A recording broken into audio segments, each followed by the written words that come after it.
پھر بابا گرو نانک اس کے مزار کے اوپر بھی لنگر جاری ہے. تو کیا یہ ان کی بزرگی کی دلیل ہوگا؟ آپ جس طرح ہی اس طرح کی گفتگو کریں گے وہ کہیں گے نہیں نہیں عقیدے بھی صحیح ہونا ضروری ہے. اس کا مطلب ہے یہ جو آپ ہمیں دھونس لگاتے ہو نا کہ ان درباروں سے کوئی بھوکا نہیں جاتا اور یہاں ایک غریب نوازی والا ایلیمنٹ ہے، یہ دھونس لگانا چھوڑ دو میرے بھائی. سمپل سی بات ہے، چندوں کے اوپر یہ دربار چل رہے ہیں. آج آپ ان کے چندے بند کر دیں، آپ کو کوئی صفائی کرنے والا بھی وہاں نہیں ملے گا. اور ان درباروں کا وہی حال ہوگا جو سندھ کے اندر اندرون سندھ میں مساجد کا ہے. کئی مسجدیں ایسی ہیں، تبلیغی جماعت والوں نے اپنی کارگزاری میں خود سنایا کہ ان مساجد میں جب ہم گئے ہیں تو کئی جگہ کتوں کے بچے ہمیں نظر آئے ہیں. کتوں کی ماجگاہ بنی ہوئی ہیں مسجدیں، کیونکہ لوگ نماز پڑھنے نہیں جاتے تو ظاہر ہے وہ ایک ویرانہ بن جاتا ہے. سیم یہی حال ان مزاروں کا ہو جانا ہے. آپ کو صفائی کے لیے کوئی بندہ نظر نہیں آئے گا، کتے پھرتے نظر آئیں گے. ایک ریالٹی ہے، اسے کوئی گستاخی نہ سمجھے، ایک ریالٹی ہے. جب مسجدوں کے ساتھ یہ ہو رہا ہے تو دربار تو شاہی کوئی نہیں. ظاہر ہے دنیا کو اللہ نے اسباب کے ساتھ جوڑا ہے. نہ اللہ نے مساجد کی حفاظت کرنی ہے اور نہ بزرگ اپنے دربار کی حفاظت کر سکتے ہیں. ورنہ جتنی ہرون چرس اور بدکاری کے اڈے ان مزارات کے اوپر ہیں، آپ کو کہیں اور نظر نہیں آئیں گے. پھر یہ کہنا چھوڑ دیں کہ بزرگ جو ہیں وہ دنیا کا نظام چلا رہے ہیں، ان سے اپنے مزار کا تو نظام چلتا نہیں ہے. جب یہ باتیں کریں، کہتے ہیں کعبے میں بھی کرین گری تھی. اور ایک کعبے میں جو کرین گری تھی تو اللہ نے کب کہا کہ کعبے میں کوئی کرین گرے گی تو میں پکڑ لوں گا؟ وہ تو ایک سال اللہ نے یادگار کرنا تھا، جس سال نبی الاسلام کی پیدائش تھی، عام الفیل والا سال. ابرا کا لشکر تباہ ہوا، اس کے بعد کئی دفعہ خانہ کعبہ شریف کی توہین ہوئی ہے، اللہ تعالیٰ نے کوئی انٹروین نہیں کیا. یزید کے دور میں یزید پلید نے جو کچھ کعبے کے ساتھ کیا، اس کے بعد عبد الملک بن مروان کے دور کے اندر اور بعد میں بھی اللہ تعالیٰ نے کوئی انٹروین نہیں کیا. دنیا کو اللہ نے اسباب کے ساتھ جوڑا ہوا، نہ کوئی بزرگ انٹروین کر سکتے ہیں. سیدھی سی بات ہے. ان کے پلے کوئی شے ہوتی تو یہ یوٹیوب کے اوپر، فیس بک کے اوپر جو رسول اللہ کے خلاف گستاخانہ ویڈیوز اور فلمیں ہیں وہ ڈیلیٹ کروا لیتے ہیں. اسی لیے میں وہ بابا خادم رضوی صاحب کو اکثر یاد کرتا ہوں. وہ اپنی ہر ویڈیو میں لوگوں کا خون گرمایا کرتے تھے کہ امام مالک فرماندے نے امت مر جائے. امام مالک کہتے ہیں امت مر جائے کہ نبی کی گستاخیاں ہو رہی ہیں اور امت روک نہیں رہی، اس سے بہتر ہے کہ امت مر جائے. امام مالک فرماندے تھے پھر امت زندہ کیوں ہے؟ پھر مر جائے ساری، پھر مر جائے ساری. پوری عالم اسلام اس وقت یا تو مر جائے، یا تو مر جائے سارا عالم اسلام، یا پھر حضور پر پیر. بس دو باتوں میں سے ایک بات ہے، یا سارا اکٹھا ہو کے مر جائے یا پھر فرانس کو. تو میں نے کہا تھا بابا جی رکو ذرا، صبر کرو، پہلے تیرے بابے کیوں نہ مر جائے جو نگاہیں مارا کرتے تھے؟ کیا انہوں نے اپنے نبی کا کلمہ نہیں پڑھا ان غداروں نے؟ آج جب مشکل وقت آیا یہ غدار چپ کر کے بیٹھ گئے. کل تک تو یہ نگاہیں مار کے اپنے مرید بھی جلا دیتے تھے، آج ان سے یوٹیوب سے ویڈیوز بھی ڈیلیٹ نہیں ہو رہی ہیں. تو پہلے وہ غوث کتب ابدال مر جائیں جن کے بارے میں تمہارے دعوے تھے نا کہ دنیا کا نظام چلا رہے ہیں. اور سب سے پہلے وہ غوث جس کی ڈیوٹی وہاں لگی ہوئی ہے یوٹیوب کی ہارڈ ڈسک کے اوپر، وہ مر جائے کہ اس نے نبی الاسلام کی گستاخیاں ہوتے ہوئے دیکھی اور ڈیلیٹ نہیں کروا سکا. اور کچھ نہیں کوئی کر سکتا میرے بھائی. دنیا کو اللہ نے اسباب کے ساتھ جوڑا ہوا ہے. سیدھی سی بات ہے یار. سائنس نے پرانے بزرگوں کی مٹی پلید کر دی، آج کے لوگوں کی بھی مٹی پلید کر دی. اور سب سے بڑھ کر سائنس کی برکت سے آج ہم قرآن و سنت آپ کو سکرین پہ دکھا سکتے ہیں، اور یوٹیوب کی برکت سے آپ کے گھروں میں پہنچ جائیں گے اور آپ کو بتائیں گے کہ یہ رسول اللہ کا دین ہے اور یہ بابوں کا دین. فرق بتائیں گے صلی اللہ علیہ وآلہ وسلم. تو یہ چندوں کے اوپر سارا سلسلہ چل رہا ہے. وہ چندے جمع ہوتے ہیں، انہی چندوں میں سے کچھ آپ کے اوپر لگا دیا جاتا ہے اور کچھ وہ زیادہ تر خود ہی کھا لیتے ہیں، محکمہ اوقاف کے لوگ یا وہاں کے ملازمین. جہاں درجنوں لوگ صرف نوٹ گننے کے اوپر بیٹھے ہوئے ہوں داتا دربار پہ. میں تو جاتا رہا ہوں، مجھے تو آئیڈیا ہے. ہم لوگ تو کئی دفعہ شب جمعہ وہیں گزارا کرتے تھے، یہاں جیلم سے ریل کار پہ جایا کرتے تھے. تو وہاں جو کچھ ہو رہا ہوتا ہے وہ ہمیں پتہ ہے. سب کچھ چندوں کے اوپر چلتا ہے. جوتیوں کے اوپر ٹوکن لگایا ہوا ہے، 60-70 روپے ایک جوڑے کا وہ لیتے ہیں. ادروائز آپ کو جوتیاں واپسی پہ سلامت نہ ملے. اور آپ کو یہ کہانیاں سناتے تھے کہ بزرگوں کے مزار سے کوئی چھوٹی سی چیز بھی چوری کر کے چور نکلا تو وہ اندھا ہو گیا. تو میرے بھائی پھر تو سارے اندھے ہو جانے چاہیے. جوتیاں تو ہمیں اوپن چھوڑنی چاہیے ان بزرگوں کے رحم و کرم کے اوپر. لیکن کوئی یہ رسک نہیں لے گا. جو وہاں گئے ہیں انہیں بھی پتا ہے کہ بزرگ کوئی جوتیوں کی حفاظت نہیں کریں گے. تو یہ داتا دربار کا حال ہے. اور جیلم اکیڈمی میں الحمدللہ 300 400 500 لوگ آتے ہیں. سب کو جوتیوں کا ٹوکن ملتا ہے لیکن 1 روپیہ چارج نہیں کیا جاتا. سب کو ناشتہ ملتا ہے، 1 روپیہ چارج نہیں کیا جاتا. ساروں کی گاڑیوں پر موٹر بائکس کے اوپر ٹوکن لگے ہوئے ہیں، 1 روپیہ چارج نہیں کیا جاتا. اب بتاؤ کہ بڑا داتا کون سا ہے؟ میرے نبی صاحب ہے ہی کوئی نہیں. تیرے بابے تھے شاہ ہی کوئی نہیں. یہ کہنا بنتا ہے نا تو یہ جو آپ لوگ دھونس لگاتے ہیں نا کہ بزرگ چلا رہے ہیں، بزرگ کو نہیں چلا رہے، چندوں کے اوپر سارا سسٹم چل رہا ہے. خام خواہ آپ کو ایک زام ہو گیا. یہ اردو میں ہم لفظ بولتے ہیں زوم، ویسے لفظ عربی میں زام ہے. تو ٹھیک ہے، آپ ان وشفل تھنکنگ کے اندر اپنا وقت گزارتے رہے، ہم آپ کو سمجھا ہی سکتے ہیں. بڑا مشکل ٹاپک ہے جی، اس کو ہاتھ ڈالنا جو ہے نا وہ 440 وولٹ کو ہاتھ، اتنا آسان معاملہ نہیں. ظاہر ہے اس وقت سب کانٹیننٹ کے مسلمانوں کے لیے ٹرینڈ کے اوپر یہ ایشو چل رہا ہے. یہ جو کرتارپور راہداری کوریڈور گردوارہ پاکستان نے کنسٹرکٹ کیا ہے، 14 ارب روپیہ لگا مسلمانوں کے ٹیکسز. اس میں کوئی شک نہیں میرے بھائیوں کہ اسلام جو ہے وہ اقلیتوں کے حقوق کی حفاظت کر، یعنی اسلام میں تو واضح طور پر سورۃ البقرہ کی آیت نمبر 256، آیت الکرسی سے اگلی آیت ہے، لا اکراہ فی قد تبین الرشد من الغی. دین قبول کرنے کے معاملے میں کوئی جبر نہیں. اللہ تعالیٰ نے ہدایت کو گمراہی سے الگ کر، جس کی مرضی ہے ہدایت کا راستہ اختیار کر، مرضی ہے گمراہی کا راستہ. یعنی زبردستی تلوار کے زور پہ آپ کسی کو کلمہ نہیں پڑھوا سکتے، اس کی مرضی قبول کرے، اس کی مرضی. اچھا، اس آیت کو مسلمانوں نے بھی مس یوز، انہوں نے کہا دین میں کوئی جبر تو ہے ہی نہیں ہے. مراد یہ کہ کوئی خامد اپنی بیوی کو پردے کا نہ کہے، کوئی بیوی اپنے خامد کو داڑھی رکھنے کا، نماز پڑھنے کا نہ کہے، کوئی باپ اپنی اولاد کو نماز پڑھے، کیونکہ دین میں کوئی جبر. یہ مطلب اس کا ہے نہیں تھا. یہ تو کافروں کے اعتبار سے بات ہو رہی ہے. ود ان ریلیجن جب آپ نے کلمہ پڑھا ہے لا الہ الا اللہ محمد اللہ صلی اللہ علیہ وآلہ وسلم، تو آپ پہ پابندیاں لاگو ہو گئی ہیں. یہ تو اسی طریقے سے ہے کہ کوئی شخص کہتا ہے میں پاکستانی فوج میں ملازمت تو کروں گا لیکن وردی نہیں فوج، تو ایک دن بھی وہ ملازمت نہیں مانتا. تو اسلام بھی چند حدود اور قیود کا نام، وہ مسلمان نے اسے، جیسے مسلم شریف میں حدیث ہے 246، آپ صلی اللہ علیہ وآلہ وسلم نے فرمایا بندے کے کفر اور اسلام، شرک اور ایمان کے درمیان فرق نہ.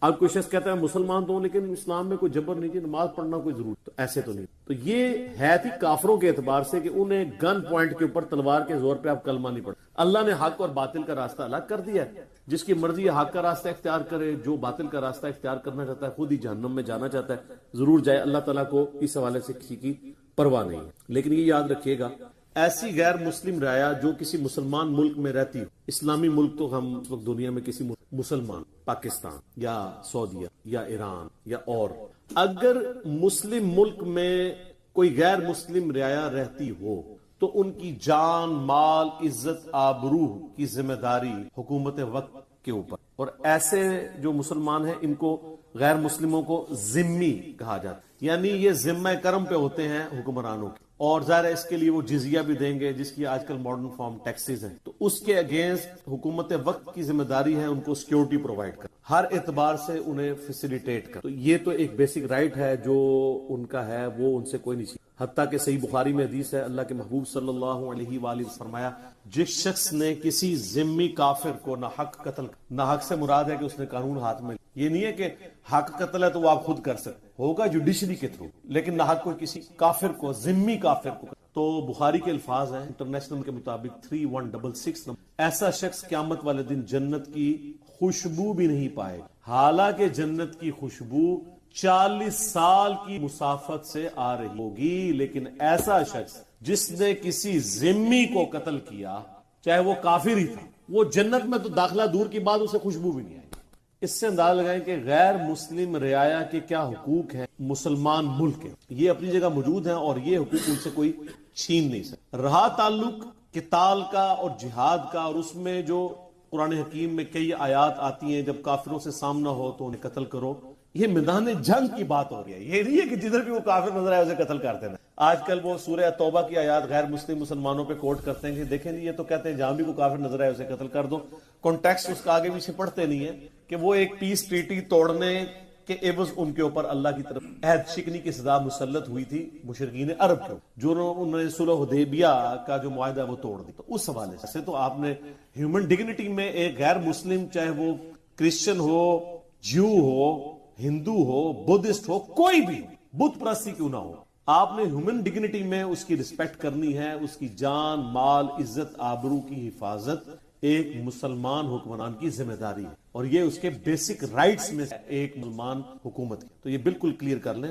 عام حالات میں تو بڑا سخت ہو. سورۃ المائدہ کی آیت نمبر 32 ہے، جس نے ایک شخص کو نہ حق قتل کیا، ایک جان کو، گویا اس نے پوری انسانیت کو. اور جس نے ایک انسان کی جان دی، ایک مسلمان نہیں، انسان، چاہے وہ کسی بھی مذہب سے تعلق رکھتا ہو، ایون ایتھیسٹ ہی کیوں نہ ہو، داہری کیوں نہ ہو، جس نے ایک شخص کی جان بچائی گویا اس نے پوری انسانیت کو. عام حالات میں یہ والی آیات، میدان جنگ میں ظاہر ہے کہ جب آپ جنگ میں ہوں گے تو پھر کوئی جنرل آپ کو یہ تو نہیں کہے گا، کوئی جنرل کہ جی آپ جو ہے وہ میٹھی میٹھی باتیں کریں، وہاں تو پھر فوج کا مورائل بلند ہی کیا جائے گا۔ عام حالات کے جو آیات اور احادیث اور ہے اور میدان جنگ کی اور ہے، ان دونوں کو مکس نہیں، ٹھیک ہو گیا۔ اب آ جائیں میرے بھائیوں اس بات کی طرف کہ یہ جو کافروں کی عبادت گاہیں ہیں، چاہے وہ گرجے ہوں، کلیسا ہوں، معبد ہوں، گردوارے ہوں، یہ سب کی سب عبادت گاہیں، ان کی رسپیکٹ بھی مسلمانوں پر فرض ہے۔ جس طرح مسجد، ان کی توہین نہیں کر سکتے، ان کو آپ توڑ نہیں سکتے، سوائے ایک کہ جو عرب کی سرزمین ہے وہ مسلمانوں کا کینٹ ایریا اللہ نے ڈکلیئر کہ وہاں پہ کوئی معبد نہیں ہوگا حرمین کے، اور وہ نبی علیہ السلام نے اور خلفائے راشدین نے توڑوائے۔ یہ نہیں ہے کہ پوری دنیا کے توڑوائے۔ اس کے بعد جب رومن اور پرشین امپائر مسلمانوں کے قدموں میں ڈھیر ہوئی تو آپ کوئی ضعیف روایت بھی نہیں دکھا سکتے کہ خلفائے راشدین کبھی کوئی گرجا توڑا ہو، مندر توڑا ہو، گردوارے تو لیٹسٹ مسجد، یا کوئی کلیسا توڑوایا ہو، یا کوئی ٹیمپل توڑوایا ہو۔ الٹا انٹرنیشنل سٹی ڈکلیئر کر دیا یروشلم کو۔ عیسائی تو وہاں یہودیوں کو گھسنے نہیں دیتے تھے، وہ سمجھتے تھے یہ حضرت ان کے قاتل ہیں۔ سب سے پہلے سیدنا عمر نے جب یہ ابو عبیدہ بن جرح کے ذریعے جو ہے وہ شام فتح ہوا ہے تو اسے انٹرنیشنل سٹی ڈکلیئر کیا ہے کہ یہاں پہ یہودی، عیسائی، مسلمان سب آئیں گے، البتہ آباد ہونے کی اجازت، ظاہر مسلمانوں کی حکومت تھی اور مسلمان ظاہر ہے اس کے ساتھ عقیدت بھی وابستہ ہے، لیکن یہودیوں کو آلموسٹ آپ سمجھ لیں کہ 500 سال تک انٹر نہیں ہونے دیا عیسائی۔ ٹائٹس نے حملہ کیا تھا نا 70 اور 571 عیسوی میں نبی اسلام پیدا ہوئے، اس کے بعد بھی آپ کی وفات کے بعد جا کے کہیں یعنی فتح ہوا، آلموسٹ آپ سمجھ لیں 600 سال تک یہودی وہاں انٹر نہیں ہو سکے۔ یہ سیدنا عمر نے پھر ایک ریٹن ایگریمنٹ کے تحت اس کو انٹرنیشنل سٹی ڈکلیئر کیا کہ یہاں پہ وہ آ سکتے ہیں، ان کے لیے متبرک جگہ ہے، نہیں توڑوایا۔ مسجد اقصی جو ہے وہ ان کے یروشلم میں جو عبادت کے مقامات ہیں ان کو توڑوا کے بھی بنوائی جا سکتی، علادہ سے بنوائی، نہیں اس کو توڑوایا۔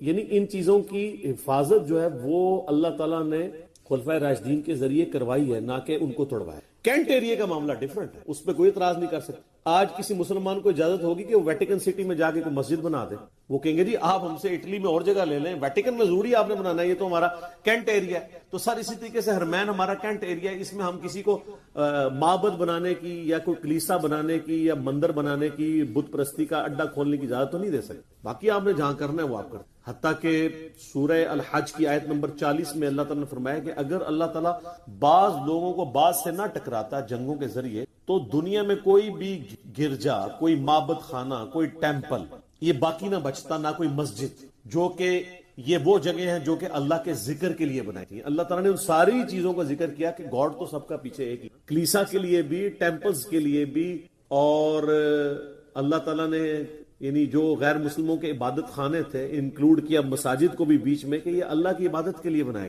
بیچ میں اب جو کچھ شرک ہو رہا ہے وہ تو کرنے والوں کی غلطی ہے نا۔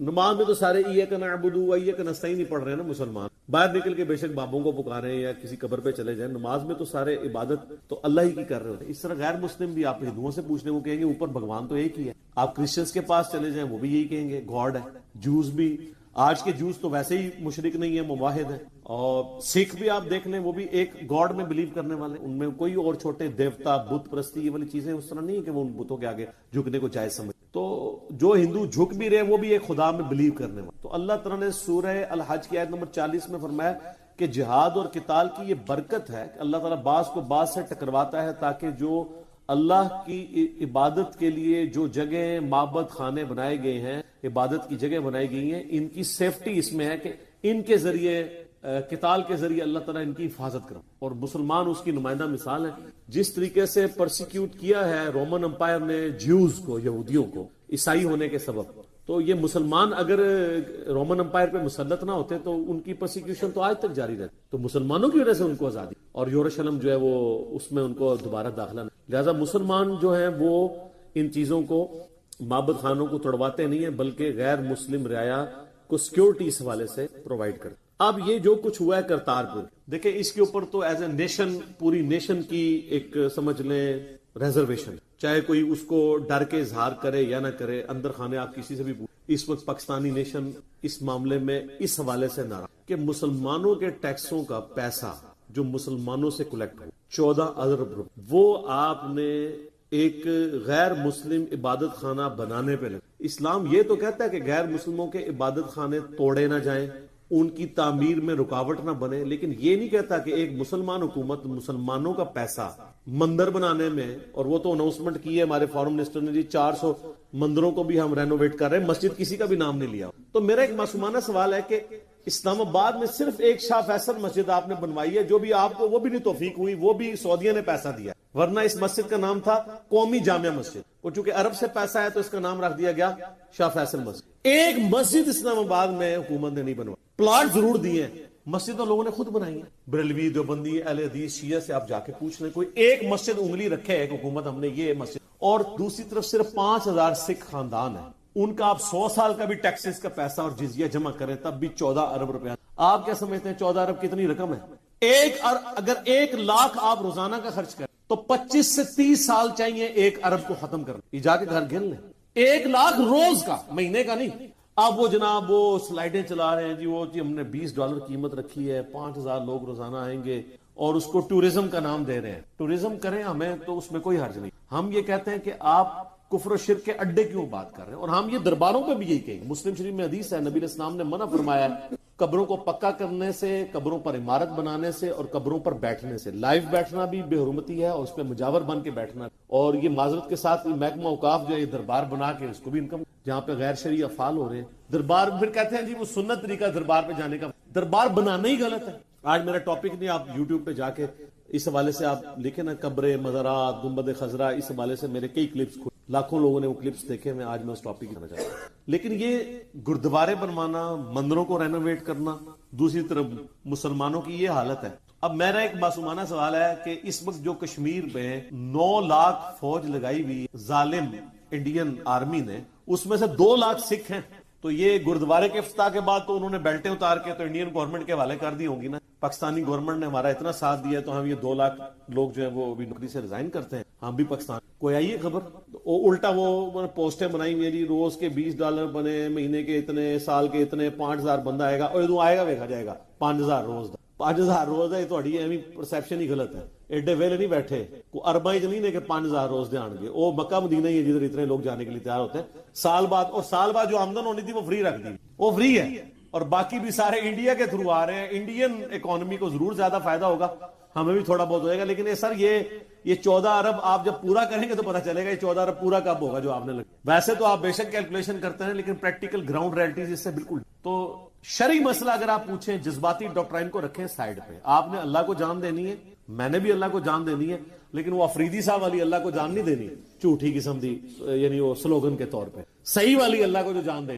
تو کسی بھی مسلمان سے پوچھیں, چاہے وہ جتنا بھی گیا گزرا ہے, اس سے پوچھیں کیا مسلمانوں کے ٹیکسز کا پیسہ مسلمان حکومت شرک کے اڈے بنانے کے اوپر, کافروں کی عبادت گاہیں بنانے کے اوپر لگا سکتے؟ تو کہے گا نہیں لگا سکتے. لیکن سارے گونگے بنے ہوئے. ہمارے وہ جو وفاقی وزیر ہیں اس کے مذہبی امور کے, وہ وہاں ماشاءاللہ قادری صاحب تقریر بھی کر رہے ہیں. ان کی تقریر انہوں نے کرائی اس لیے کہ ایک داڑھی پگڑی سے آپ کو سب کو دھوکہ دے دی. وہ تو مسلم شریف میں حدیث ہے نا کہ اللہ تعالیٰ تمہاری شکلوں اور مال کو نہیں دیکھتا, دلوں اور امال کو دیکھتا. یہ شکلوں سے دھوکے تو آپ پبلک کو دے سکتے. یہ تو جو کچھ جن لوگوں نے کیا یہ اللہ تعالیٰ کے حضور اس کا جواب دیں گے. تو چاہے یہ بات کسی کو بری لگے, چاہے اس کو وہ جتنی مرضی کھینچ تان کے کرنے کی کوشش کریں, نہیں جی آپ وہ بات سمجھیں, اس وقت ہم نے انڈیا کو یہ کرنا ہے, فلاں کو یہ کرنا ہے. بھائی اور طریقے ہیں, آپ برادری کھولیں, ضرور کھولیں. آپ فنڈ ریزنگ, ان کو کہیں کہ جی سکھ خود فنڈ ریزنگ کریں, اتنا خرچہ ہوتا ہے, فنڈ ریزنگ کریں. وہ جو ہے وہ کسی بھی پاکستان کی کمپنی کو ہائر کریں اور اس کے ذریعے کنسٹرکٹ کروائیں. ٹھیک ہے, حکومت کیوں جو ہے وہ پیسہ جو ہے مسلمانوں کے ٹیکسز کا کیوں؟ ہم کب کہہ رہے ہیں کہ آپ وہ بننے نہ دیں, بنائیں, اس سے بڑا بنائیں, جتنا مرضی کریں, لیکن مسلمانوں کے ٹیکسز کا پیسہ اس کام کے لیے ان کی اجازت کے بغیر. اس سے پہلے تو ریفرینڈم کروانا چاہیے تھا, مسلمانوں سے پوچھنا چاہیے تھا. تو میں دیکھتا ہوں کہ کتنے لوگ ہیں جو ان کے حق میں فیصلہ دیتے. ویسے ڈر کے نہ کوئی بولے جی اس وقت وہ تیل دیکھو, تیل کی دھار دیکھو, اور فوراً وہ جس طرف کوئی تگڑی پارٹی ہوتی ہے اس طرف لوگ لگ جاتے ہیں. تو اگر آپ نے اللہ کو جان دینی ہے واقعی, اور آپ اللہ سے ڈرتے ہیں, تو کم از کم آپ یہ کہہ دیں کہ ہم بزدل ہیں. شرعی مسئلہ یہی تھا, لیکن ہم بزدل ہیں, ہم بول نہیں سکتے, ہماری مجبوری تھی. لیکن کم از کم ایک غریب تو بدتمیز, اتنے تو نہیں کریں. ایک آپ نے کام غلط کیا ہوا ہے, اوپر سے اس کو جسٹیفائی کریں گے, تو سر پھر اللہ تعالیٰ کے حضور آپ مجرم شمار. تو میں نے تو کلمہ حق بلند کر دیے اس حوالے سے, اور ہمیں پوری دنیا سے سوالات ریسیو ہو رہے تھے. ہم نے پبلک ڈائنامکس کو نہیں دیکھنا کہ اس وقت کون کس بات سے خوش ہوتا ہے اور کون کس بات سے ناراض ہوتا ہے. اللہ از دا ٹاپ. ان صلاتی و نسکی و محیایا و مماتی للہ رب العالمین. اللہ کو ماننا بہت آسان ہے, اللہ کی ماننا مشکل, یہ بڑا مشکل. تو یہ اللہ کی ماننا ہے کہ آپ ان چیزوں کو کنڈیم کریں. پھر یہ جناب آج کل ایک بڑی وہ کہانی ہے جی, وہ دیکھ everything is fair in love and war. محبت اور جنگ میں ہر چیز جائز ہے. یہ کہانی ایک بڑی ڈاکٹرائن کے طور پہ پیش کی. یہ کوئی آیت ہے قرآن کی, کوئی حدیث ہے, کوئی کسی صحابی کا یا اہل بیت میں سے کسی کا قول ہے؟ تو بالکل اینٹی اسلامک چیز. اسلام میں تو محبت اور جنگ کی بنیاد کے اوپر ہر چیز حلال نہیں ہے. محبت اور جنگ کے بھی اصول ہیں, یہ آپ کے محاورے ہیں. اسلام جو ہے وہ آپ کو شتر بے مہار نہیں چھوڑتا. ہاں یہ ضرور ہے بخاری و مسلم میں کہ جنگ دھوکے کا نام. دھوکہ آپ دے سکتے ہیں, کبھی جھوٹ بولنا پڑ جائے وہ بول سکتے ہیں, لیکن یہ نہیں ہے کہ آپ نے سب کچھ کر لینا ہے. سر قرآن اٹھا کے دیکھیں, بخاری مسلم اٹھا کے دیکھیں, آپ جنگ کے دوران نہتے جو عورتیں اور بچے اور وہ مرد بھی جو جنگ میں شریک نہیں ہوئے ان کو نقصان نہیں پہنچا سکتے. آپ کھیتیاں نہیں اکھاڑ سکتے, آپ درخت نہیں توڑ سکتے. تو اگر آپ کی ڈاکٹرائن مانی جائے کہ everything is fair in love and war, تو پھر تو یہ سب کچھ ہونا چاہیے. آج کی ڈیٹ میں اسی پہ اجتہاد کریں, آپ ڈیم نہیں توڑ سکتے کیونکہ عوام الناس نے پانی پینا ہے. یہ نہیں ہے کہ ہم انڈیا پہ حملہ کریں تو جا کے ان کا ڈیم توڑ دیں, یہ کام نہیں آپ کر سکتے, اور لو میں نہیں کر سکتے. اس کائنات میں اللہ کے بعد اس کی مخلوقات میں سب سے زیادہ ہماری محبت کس کے ساتھ؟ امام اعظم محمد رسول اللہ صلی اللہ علیہ وسلم, ان کے ساتھ بھی آپ محبت میں سب کچھ نہیں کر سکتے. ابو داؤد ترمذی ابن ماجہ میں حدیث ہے, ایک صحابی نے آ کے حضور سجدہ کیا. آپ نے فرمایا جب میں فوت ہو جاؤں گا تو میری قبر سے کیا میری قبر پہ بھی سجدہ کر. فرمایا سر اٹھاؤ. اگر میں سجدہ جائز سمجھتا تو بیویوں سے کہتا کہ اپنے خامدوں کو اس حق کے سبب جو اللہ نے ان. تو سر اسلام میں تو نہ لو میں ہر چیز جائز ہے اور نہ وار میں ہر چیز. سورۃ الانفال اگر پڑھی ہو نا تو آپ کو پتا چلے کہ اسلامک ڈیموکریسی کے رولز کیا ہیں. 58 نمبر آیت ہے سورہ الانفال کی کہ جس قوم کے ساتھ تمہارا معاہدہ ہے جب تک معاہدہ اوپنلی تم توڑتے نہیں ہو ان کے ساتھ بھی جنگ نہیں. گوئیلا وار اسلام میں حرام ہے. اسی لیے مولانا مودودی رحمہ اللہ تعالیٰ نے 1948 میں اس چیز کی مخالفت کی تھی کہ پاکستانی فوج جو ہے وہ میں داخل ہو تا وقت کہ اوپن جنگ نہ ٹکے. یہ نہیں کہ اوپر سے دوستی ہے اور اندر سے ایک دوسرے کی جڑیں کاٹ. اس کو تو اسلام حرام سمجھتا. اسی آیت کے کانٹیکسٹ میں ایک حدیث ہے جامع ترمذی کہ حضرت معاویہ رضی اللہ تعالیٰ عنہ کے دور میں رومن امپائر اور مسلمانوں کا ایک معاہدہ تھا. معاہدے کی مدت پورا ہونے سے پہلے ہی حضرت معاویہ نے رومن امپائر کے وہ جو ایریا جو فتح ہونے سے رہ گیا تھا اس کے بارڈر پہ لا کے فوج بٹھا. کل کی ڈیٹ میں جیسے ہی معاہدے کی ڈیٹ ختم ہوگی فوراً ہم ان پہ حملہ کر کے علاقہ everything is fair in love and war. ایک کہانی ہے تو وہاں پہ ایک صحابی حضرت عمر عباسہ, وہ فوج میں سے نکل کے انہوں نے نعرہ تکبیر بلند کرتے ہوئے اللہ اکبر کہتے ہوئے فرنٹ پہ چلے گئے. انہوں نے کہا میں تمہیں رومن امپائر پہ طریقے سے حملہ نہیں کرنے دوں گا. ان پہ کسی نے غدار وطن ہونے کا الزام نہیں, گستاخ رسول ہونے کا الزام. انہوں نے کہا رسول اللہ صلی اللہ علیہ وآلہ وسلم نے ہمیں منع فرمایا اس بات سے, اس قوم کے ساتھ تمہارا معاہدہ ہے اس معاہدے کو اوپنلی ڈکلیئر کرو گے توڑتے وقت تاکہ ان کو بھی جنگ کی تیاری کا موقع ملے. اس طریقے سے تم کسی قوم کے اوپر حملہ کر کے ان کا علاقہ ان سے نہیں چھین سکتے. اور سورۃ الانفال کی آیت نمبر 58 کا انہوں نے تو اس ایک بندے کے اعلان حق بلند کرنے پہ حضرت معاویہ جو کہ اتنے سخت حکمران تھے ان کو ڈسیزن واپس. حضرت معاویہ رضی اللہ تعالیٰ کے بارے میں کوئی ساری باتیں غلط نہیں ملتی, اچھی سی باتیں بھی ہوئی ہیں. ان میں سے ایک یہ چلے اس کو فضائل معاویہ میں ڈال دیجئے, لیکن یہ بھی فضیلت ویسے اصل میں تو عمر بن عباسہ کہ جس نے مخالفت, ورنہ ایک مسلمان حکمران کو تو پتا ہونا چاہیے تھا کہ وہ کیا کرنے. اس نے قرآن نہیں پڑھا ہوا تھا. چلے آپ کے مولوی اور ہمارا مولوی یا آپ کا حکمران ہمارا حکمران تو قرآن سے بے خبر ہے, لیکن 3 براعظموں کا جو بادشاہ ہے اس کو تو قرآن سے بے خبر نہیں ہونا چاہیے. لیکن ان کو جب پتا چلا, وہ دور بھی ایسا تھا اکثریت صحابہ اور تابعین کی یہ ڈیسیژن کرنا مشکل تھا, تو جب حدیث سنی تو پھر ان کو بیک فوٹ پہ جانا. تو یہ بالکل بات غلط ہے کہ everything is fair in love and war, اور اس کے تحت آپ مندر گردوارے اور یہ ساری چیزیں بنانا شروع کر دیں اور لیم ایکسکیوزز ڈیوائس کرنا شروع. آپ نے پکنک اسپاٹ بنانے ہیں ضرور بنائیں, ان کو فیسیلیٹیٹ کرنا ہے ضرور کریں, لیکن مسلمانوں کے پیسوں کے ساتھ شرک کے اڈے تو نہ قائم کریں. اچھا آپ چکے ہو چکے, اب میں یہ نہیں کہوں گا جا کے آپ توڑ دیں, وہ تو اس سے بڑی غلطی ہو. اب اس کو آپ اسی طریقے سے ایکسپٹ کر لیں جیسا کہ بخاری و مسلم میں حدیث ہے.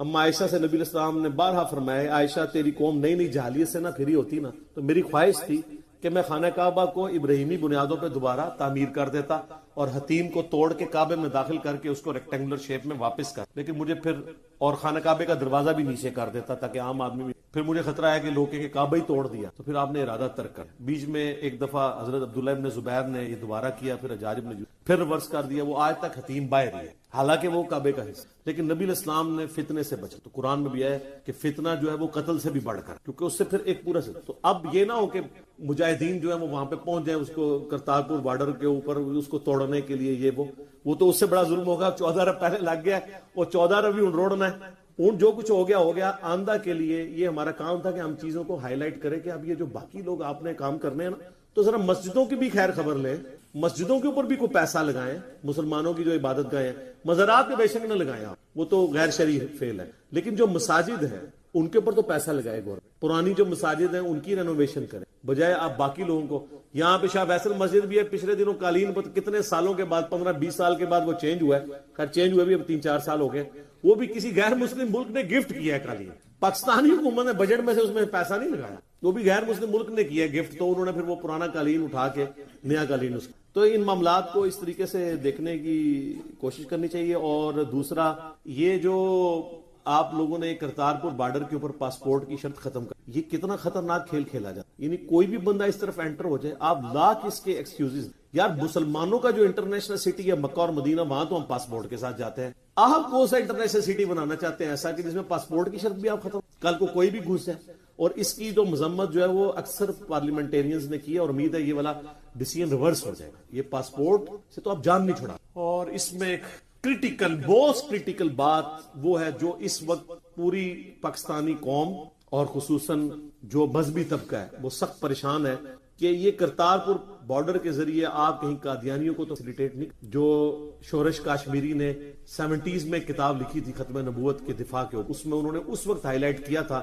کہ قادیانیوں کو اور سکھوں کو ملا کے ایک ریاست قائم کی جائے گی. اور اس طریقے سے یہ وہ جو ایریا کہہ رہے تھے وہ تو آج کل لگتا ہے بالکل منوان اسی طرف معاملات جا رہے ہیں. تو لیکن میں یہ بدگمانی نہیں کرتا, ان کی اسیسمنٹ تھی, صحیح بھی ہو سکتی, غلط بھی. لیکن حکومت وقت کا کام ہے کہ یہ جو اس وقت پاکستانی نیشن اس کرب سے گزر رہی ہے, تو ایک پریس ریلیز جاری کر دے کہ جو شورش کاشمیری رحمہ اللہ تعالی حسینی منج کے ان کے بیٹے ہیں ماشاءاللہ, ہماری اکیڈمی سے ڈائریکٹر ریٹائر ہیں. میں آپ سب کے آپ اس باپ کے جینز ہیں آپ کے اندر کہ جو اپنے وقت کا ایک دلیر آدمی, تو یہ آپ کو ورثے میں ملی. تو انہوں نے جو خدشات کا اظہار اس وقت کیا تھا, تو پریس ریلیز جاری کریں. ہمارے جو وزیر داخلہ ہیں, خود ہمارے پرائم منسٹر صاحب ہی ہیں, وہ خود آ کے قوم کو بریف کریں کہ نہیں نہ یہ قادیانیوں کو فیسیلیٹیٹ کر رہے ہیں ہم, اور نہ ہم کوئی علیحدہ سے کوئی ایک ریاست سکھوں کے لیے خالصتان کے حوالے سے جس میں پاکستان کا بھی کچھ حصہ شامل کر کے, ہمارا کوئی ایسا ارادہ نہیں ہے. ایک آفیشیل سٹیٹمنٹ جاری کر. اور D G I S P R سے بھی ریکویسٹ ہے کہ سر آپ بھی ایک ٹویٹ کھڑکا دیں تاکہ مذہبی طبقہ جو پہلے ہی آپ لوگوں کے بہت زیادہ خلاف ہوا ہے وہ تھوڑا ڈیلیوٹ ہو. اگر آپ یہ نہیں کریں گے تو وہ آلریڈی سینٹیمنٹس جو ہیں ان کو ہوا ملے گی, کیونکہ وہ کہتے ہیں دیکھیں یہ تردید تو کوئی نہیں کر رہے, اتنا زیادہ پراپوگنڈا ہو رہا ہے. باقی معاملات میں تو جگہ جگہ آپ کو فوراً بیانیے, ٹویٹیں اور چیزیں نظر آنا شروع ہو جاتی ہیں. جہاں اتنا بڑا ایک مسئلہ بنا ہوا ہے, ہر طرف سے خاموشی نظر آ رہی ہے. کیوں؟ تو پھر لوگوں کا شک تو یقین میں بدل رہا ہے. تو کلیئر کریں اس کو کہ ہم یہ کام نہیں کرنا چاہ رہے, ہم پیورلی صرف سکھوں کو اکاموڈیٹ کرنا چاہ رہے تھے. اور یہ باقی میں نے پرائم منسٹر کی تقریر بڑی اچھی تھی جو انہوں نے اس افتتاحیے کے اوپر کی ہے, لیکن افسوس اس میں کمزوری تھی. بابری مسجد کا انہوں نے ذکر تک, اب کوئی کہ جی وہ ڈیسیژن ان تک پہنچا نہیں تھا, اسی دن آیا تھا, تھوڑی دیر بعد پتا چلا, چلے ٹھیک. تو اس سے اگلے دن سر وہ جو 10 تاریخ کو سیرت النبی کانفرنس ہوئی اس میں ذکر آ جاتا بابری مسجد. ہاں یہ ضرور ہے کہ 9 نومبر والی جو کرتارپور بارڈر کی افتتاحیہ تقریب میں انہوں نے جو ہے وہ کشمیر کا ذکر کیا. مجھے بہت خوش, کشمیر کے حوالے سے جنہوں نے باتیں کی وہ ضروری تھی. یہ نہ ہو کہ کرتارپور کی خوشی میں آپ کشمیریوں کا غم بھول, اور بڑی صحیح موقع تھا وہ چوٹ لگانے. ہم تو یہ گڈ جیسچر دنیا کے سامنے دے رہے ہیں کرتارپور بارڈر کا, اور دوسری طرف انڈیا نے 80 لاکھ انسانوں کو قید کی. اور اتنی دردناک سٹوری ہیں, وہ ہمارے میڈیا کے لوگ تو نہیں بتا رہے, آپ فورن میڈیاز کو دیکھیں تو وہ بتا رہے ہیں کتنے لوگوں کی موتیں ہو رہی ہیں وہاں پہ بیماری کی وجہ سے, ہاسپٹل نہ پہنچنے کی وجہ سے, کوئی سانپ کاٹ گیا, کسی مسئلہ ہو گیا. تو وہ وہاں پہ ڈاکٹر بھی پروٹیسٹ کے اوپر ہے کہ یار یہ لوگ مر رہے ہیں اور یہ لوگ اس طرح کر رہے ہیں. تو اس ایشو کو اجاگر کرنے کی ضرورت تھی اور وہ پرائم منسٹر نے کیا ہے, اور اس کو بالکل ڈھیلا نہ چھوڑیں, اس کو بار بار ہائی لائٹ کریں, بار بار ضرورت ہے. صرف 1-2 دفعہ بات کرنے کی ضرورت نہیں ہے, اور نعرے لگوا کے صرف معاملات نہیں حل ہونے. بدماش جو ہے نا جی, اس کو اگر آپ نے رائے راست پہ لانا ہوتا ہے تو وہ قراردادی مذمتی قراردادوں سے اور اخلاقی باتوں سے نہیں صرف وہ مانتے, اس کے لیے اس سے بڑھ کے کچھ اور کرنا. ویسے آپ لاکھ نعرے لگواتے رہے قدم بڑھاؤ ہم تمہارے ساتھ ہیں, وہ جن کو ہم نعرے لگا کہہ رہے ہوتے وہ قدم ہی نہیں بڑھا رہے ہوتے. تو جب ایسا نعرہ لگ رہا ہونا تو جنہوں نے قدم نہیں بڑھانے وہ نعرہ نہ لگنے دیا کریں, ان کو کہ یار ہم نے قدم نہیں بڑھانے, ہم نے صرف مذمتی قراردادیں پیش کرنی ہے. آپ یہ کہا کریں مذمتی قراردادیں پیش کرو ہم تمہارے ساتھ, قدم تو بڑھائی کوئی نہیں رہے. قدم بڑھائیں تو پھر وہ نعرہ جسٹیفائی ہوتا ہے. تو الحق مر, عربی میں محاورہ ہے سچ کڑوا ہوتا ہے, انگلش میں بھی ہے ٹروتھ از آلویز بیٹر. لیکن سچائی کی کڑواہٹ جو ہے جیسے دوائی کی کڑواہٹ ہی بیماری دور، سچائی کی کڑواہٹ ہی جو اخلاقی اور قومی لیول کی اور معاشرتی لیول کی سوشل بیماریاں ان کو دور اعلان حقیقت. تو اس لیے ٹروتھ لور بنے، کسی کے ساتھ عقیدت نہ رکھیں. عقیدت رکھنی ہے تو محمد رسول اللہ کے ساتھ صلی اللہ علیہ وسلم، عبادت کرنی ہے تو اللہ کی. باقی جس کو آپ نے دیکھنا ہے اللہ اور اس کے محبوب صلی اللہ علیہ وآلہ وسلم کے کانٹیکس میں. باقی جو یو این او میں پرائم منسٹر نے تقریر کی اس کو اس وقت بھی اپریشیٹ، 6 لاکھ سے زیادہ لوگ وہ انالیسس دیکھ چکے ہیں. اس میں جو میری ریزرویشن تھی وہ بعد میں کئی لوگوں نے اس کو ریزرویشن کے طور پہ بن کیا ہے، وہ بالکل ٹھیک تھی، بیان کر دی. اب بھی ہم یہ ریزرویشن سامنے رکھ رہے ہیں کہ جو شورش کاشمیری رحمہ اللہ تعالیٰ نے چیزیں قادیانیوں کے حوالے سے اور سکھوں خالصتان اسٹیٹ کے حوالے سے جو چیزیں وسوسے ان کو آپ ان کو چلے وسوسے ہی کہہ لیں آئے تھے، ان کو سیٹل اور کلیئر کریں کہ یہ ایک سمجھ لیں متھ ہی ہے. تو یہ پرائم منسٹر کا کام ہے، حکومت کا کام ہے کہ اس کے اوپر سامنے آئے اور اپنا پوائنٹ آف ویو عوام کے سامنے رکھے، ورنہ عوام تو یقین اس وقت بہت دکھی ہے اس وقت. تو ہم پرائم منسٹر کو جس طرح یو این او والی تقریر پہ اپریشیٹ کرتے ہیں اس تقریر پہ بھی کرتے ہیں، سوائے ایک بابری مسجد والا ایشو ہے جس کو اٹھانے کی ضرورت تھی. اور باقی بابری مسجد کے حوالے سے جو وہاں کے مسلم علماء ہیں آپ ان کو فالو کریں. ہمیں وہاں کی گراؤنڈ ریئلٹیز نہیں پتا، ہم یہاں بیٹھ کے نعرے مار کے بڑے بڑے فتوے بھی آپ کو جاری کر دیں گے لیکن وہ پریکٹیکل نہیں ہو. بابری مسجد کے حوالے سے اس لیے میں نے لہٰذا کوئی کلپ بھی ریکارڈ نہیں کروایا. وہاں کے علماء وہاں کی گراؤنڈ ریئلٹیشن کو بہتر سمجھ، اپنے علاقوں کے علماء کو فالو کریں جس سے وہ آپ کو گائیڈ کر، چونکہ ان کا ایکسپیرینس ہم لوگوں سے زیادہ ہے نان مسلم سٹی میں رہنے کا، وہ آپ کو بہتر گائیڈ کر. اور ماشاءاللہ جتنی مجھے فیڈ بیک ملی ہے وہ بہتر گائیڈ بھی کر رہے ہیں. اس لیے خام خواہ جذباتی ڈاکٹرائن دے کے لوگوں کو بھڑکانے کی ضرورت نہیں. میں نے اس لیے اس ٹاپک کو ویل لیفٹ کیا کہ پوری دنیا سے لوگ پوچھتے تھے. باقی حکومت کا کام ہے کہ اس حوالے سے انٹرنیشنل فورم پہ، یو این او کے فورم پہ یا او آئی سی کے فورم کے اوپر ان چیزوں کو ہائی لائٹ کرے. اس میں تو آنری ممبر تو انڈیا کو بھی انہوں نے بنایا ہوا ہے، Organisation of Islamic Countries. India کو لائن حاضر کیا جائے، ان کے سامنے رکھا جائے کہ یہ آپ کی سپریم کورٹ اور یہ اس کی وجہ سے ایک پہلے بھی آپ پتہ ہزاروں لوگ قتل 6 دسمبر 19. اب بہرحال جو کچھ ہو چکا ہے وہ ہو چکا ہے. اب وہ ظاہر ہے اس کو انڈو کرنا تو بہت مشکل والا معاملہ. تو بہتر سچویشن اپنی حالات کی دیکھتے ہوئے اس کو ایڈریس کرنے کی. باقی پرائم منسٹر نے اس تقریر میں یہ بھی کہا کہ جی ہم انڈیا کے ساتھ تجارت چاہتے ہیں، امن کی آشا ہونی چاہیے، غریب نیشنز ہیں. یہ تو میں بالکل اپریشیٹ سر، یہ تجارت کریں تاکہ یہ 300 روپے کلو والا ٹماٹر جو ہے وہ 30 روپے کلو پہ واپس آ جائے. انڈیا کو تو کوئی نقصان نہیں ہوا ہماری تجارت بند کر، ہمیں ہوئے. یا تو ہم اپنی نیشن کے لیے اتنا ٹماٹر پیدا کر لیں کہ ہم اس کو 30 روپے تک دے دیں. یہ 4-5 سال پہلے کی بات ہے. میں 45 روپے کے 5 کلو اسلام آباد منڈی سے خریدتا رہا ہوں ٹماٹر. کوئی پرانی بات نہیں ہے. باقی آپ دیکھ لیں ہمارے جو وہ منسٹر صاحب ہیں ان کا ہم نے دیکھ لیا، ان کو تو یہ پتہ ہی نہیں ہے کہ 17 روپے کلو ہے یا یہ 17 روپے جو ہے وہ ماشے ہے یا چٹانک ہے، تو پتہ ہی نہیں ہے ٹماٹر. تو تجارت ہونی بالکل.